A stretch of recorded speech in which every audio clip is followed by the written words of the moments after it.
This is the Sri Lanka Broadcasting Corporation.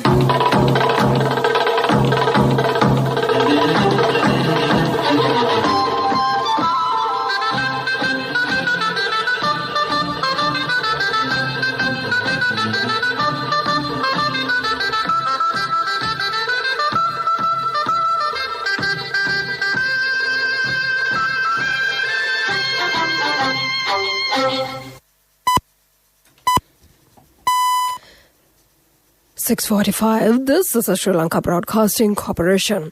The news edited by Lal Malvarachi and read by Lavani Vijayatunga. First, we take a look at the headlines. The government says the vaccination program is being carried out successfully.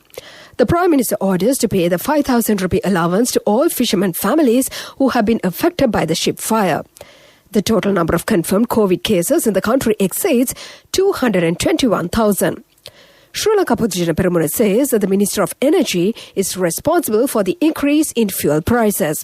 And in news overseas, G7 summit adopted a spending plan to rival China. Those are the headlines, and now we move on to the details of the local news. The government says that the vaccination program is being carried out successfully in the country. The vaccination program has already been implemented in 21 districts with the support of Triforces. The Air Force has introduced the QR system to obtain information on COVID vaccines. The government hopes to provide vaccines to 60% of the people. The first dose of the vaccine has been given to more than 2 million people. More than 400,000 persons obtained the first dose of the vaccine. The country has received 3.4 million doses of COVID vaccines. The government has spent 300 billion rupees to eradicate the COVID pandemic. Meanwhile, the Health Director of Services of the Central Province Specialist Dr. Nihal Veerasurya said that the COVID vaccination program to be held in Kandy city limits today has been postponed due to some delay of vaccines. However, the program will begin on next week. Health Services Director General Dr. Asela Gunawardena says that the second dose of Sinopharm and Sputnik V vaccines have been received to the Health Ministry. At present, Sinopharm vaccines have been given to more than 1.5 million people. He emphasized that the ministry has 1.5 million and 50,000 vaccines for the second dose. He made these remarks at a meeting held at the Health Ministry yesterday. Prime Minister Mahinda Rajapaksa has instructed to open the coastal belt from Panadura to Negombo after a proper study on the impact of the burnt ship. A discussion about the ship took place at Temple Trees yesterday. The Prime Minister advised to take the immediate steps to assess the full damage, to take legal measures to get compensation from the shipping line, and to remove the ship from the area. The Prime Minister also ordered the officials to take measures to pay the 5,000 rupee allowance to all fishermen families who have been affected by the environmental damage caused by the fire at the ship. It will be paid from tomorrow. This is a news from the Sri Lanka Broadcasting Corporation.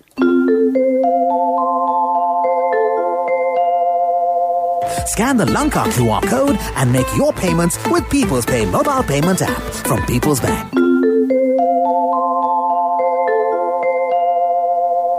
And we continue with more local news. The Epidemiology Unit of the Health Ministry reports that another 2,340 persons had tested positive for COVID-19 in Sri Lanka, moving the total number of confirmed cases in the country to 221,277.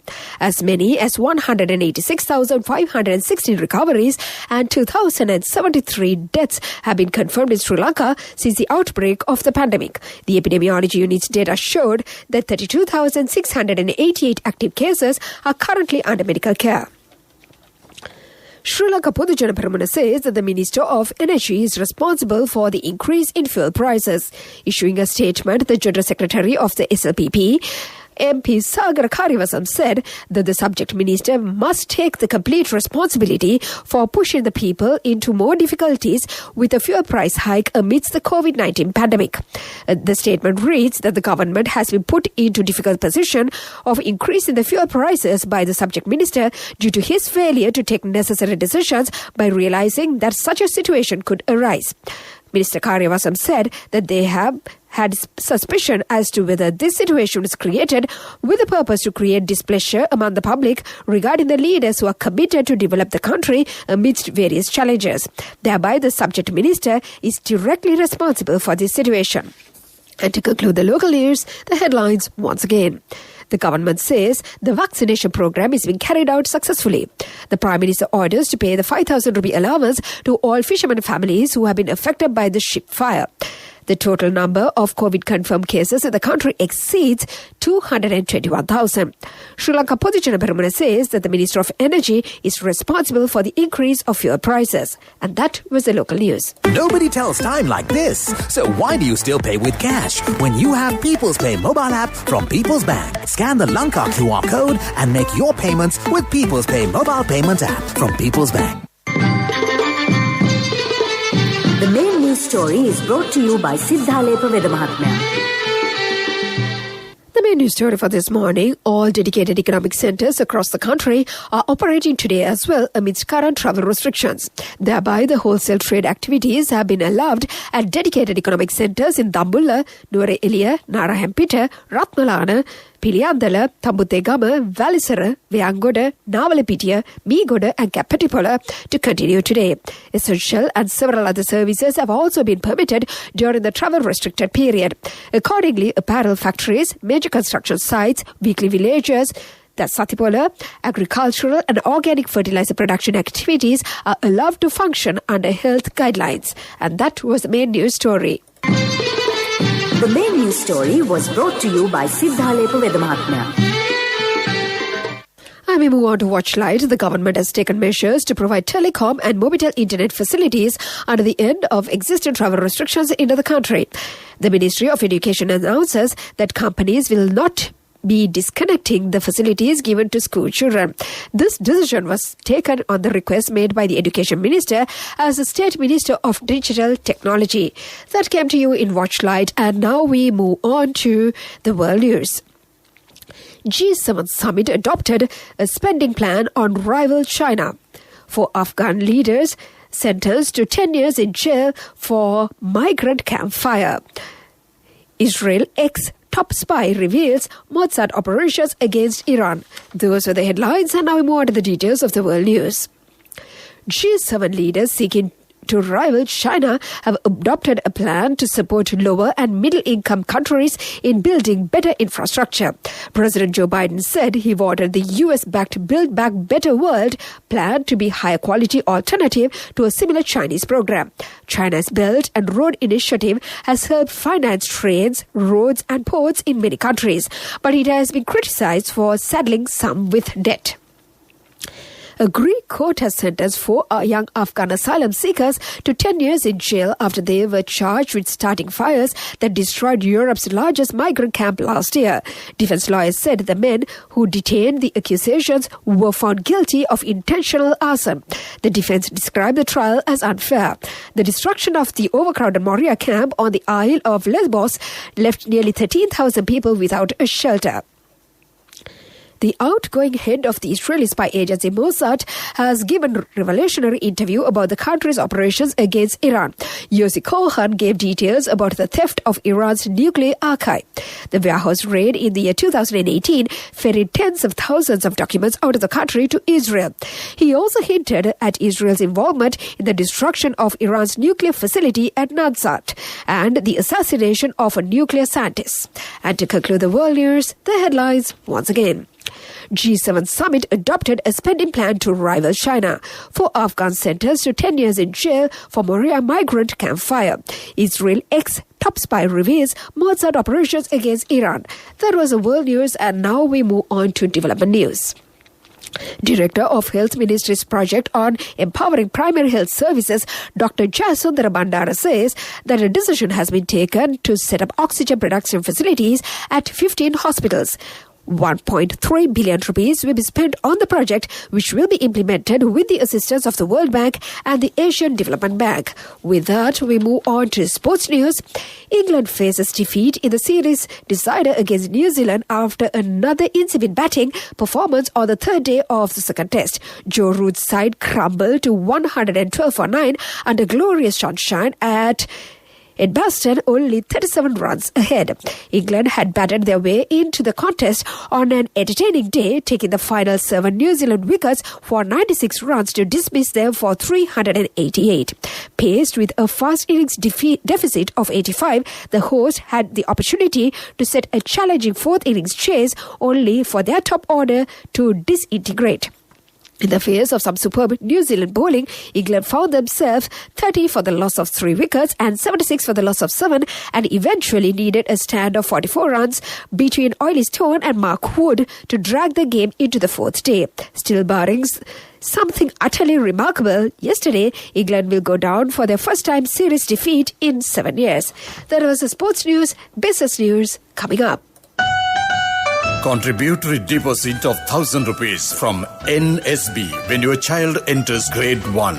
Open a Hapan Children's Service account for your kid today. Higher interest. Conditions apply. Business News. Sponsored by National Savings Bank. The safest place for your money. In business news this morning, Sri Lanka would continue to control imports to stop goods that can be made in the country in a bid to check the trade deficit, Central Bank's Director of Economic Research, Chandranath Amarasekara, said. We saw in the recent times unnecessary goods are being imported, Amarasekara said during a forum at the State Information Office. There are goods that can be made in the country that is better than the foreign ones, and I think we can control imports in the year 2021, he stated.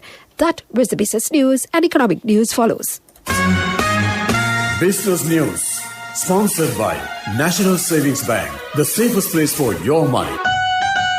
Contributory deposit of ₹1,000 from NSB when your child enters grade 1. Open a Hapan Children's Service account for your kid today. Higher interest. Conditions apply. Economic news. Courtesy of I bought my daughter a laptop for her work by managing my finances. Whatever the expenses may be, I can't afford to miss out on life's special moments like her birthday or our anniversary. So you need to invest to make your family's future flourish. Saving money isn't easy when you have responsibilities. That's why we promise to give you the best returns and guarantee on your investment. LOLC Finance Fixed Deposits. Maximize your savings. LOLC Finance PLC, incorporated on the 13th of December 2001, is rated SLA stable by ICRA Lanka Limited and is licensed by the Monetary Board of the Central Bank of Sri Lanka under the Finance Business Act number 42 of 2011. And in economic news, Sri Lanka's gross official forex reserves dropped to $452.6 million in May the year 2021 to $4,018.1 million, official data showed amid financial account pressures and the use of modern monetary theory. In April 2021, Sri Lanka's forex reserves recovered to $4,470 million from a 10-year low of $4,055 million in March 2021 as a $50 million loan was given by China Development Bank. In April 2021, the central bank also brought $62.8 million from the market.